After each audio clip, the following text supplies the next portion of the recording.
read Last Stop on Market Street by Matt De La Pena. It's illustrated by Christian Robinson, and it's published by G.P. Putnam Sons, and its copyright date is 2015.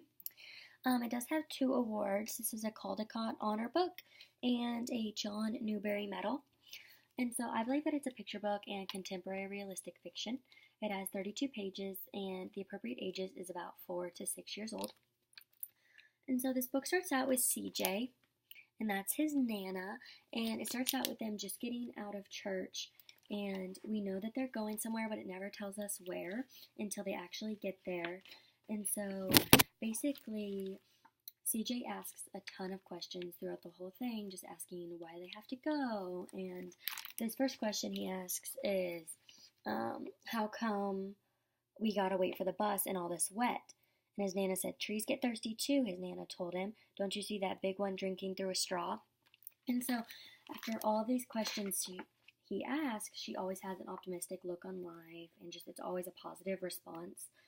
And so he just asks a ton of questions, like, how come we always got to go here after church? And Miguel and Colby never have to go nowhere. And she said, I feel sorry for those boys. She told him they'll never get a chance to meet Bobo or the Sunglass Man. And I hear Trixie got herself a brand new hat. And so they finally get there, and it's actually one of my favorite illustrations. And it turns out to be a soup kitchen, and he ends up saying that he's really glad that they came.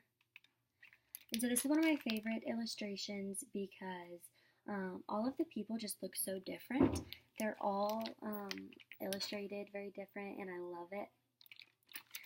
And the illustrations, I believe, are a mix or a combination of acrylic and collage.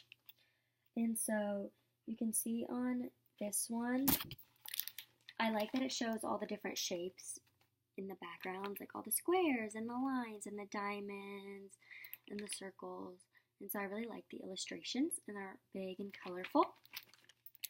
And then the theme, I think, is best displayed in one of the quotes, or one of the sentences, where CJ says, he wondered how his Nana always found beautiful where he never even thought to look.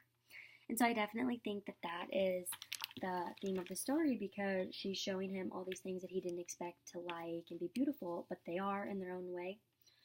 And so just to see beauty in unexpected things. And then there are a lot of interactions with different people. CJ talks to a lot of different people, asking his Nana questions, and they're always pretty good interactions. He ended up realizing like all the beauty and the things that he never noticed. And so I think that this is a good book for children because a lot of children can relate to running errands. Maybe they don't want to at first with their grandparents, or just going places with them and hanging out with them. And so I also think that it just teaches them to see the beauty in things that they wouldn't usually expect to see. I think that it's a really good book for children. And then my strategy, I said that I would have my students sing The Wheels on the Bus, of course. And then I would have them draw a picture of themselves with one or both of their grandparents doing something that they like to do with them. So that is my reflection.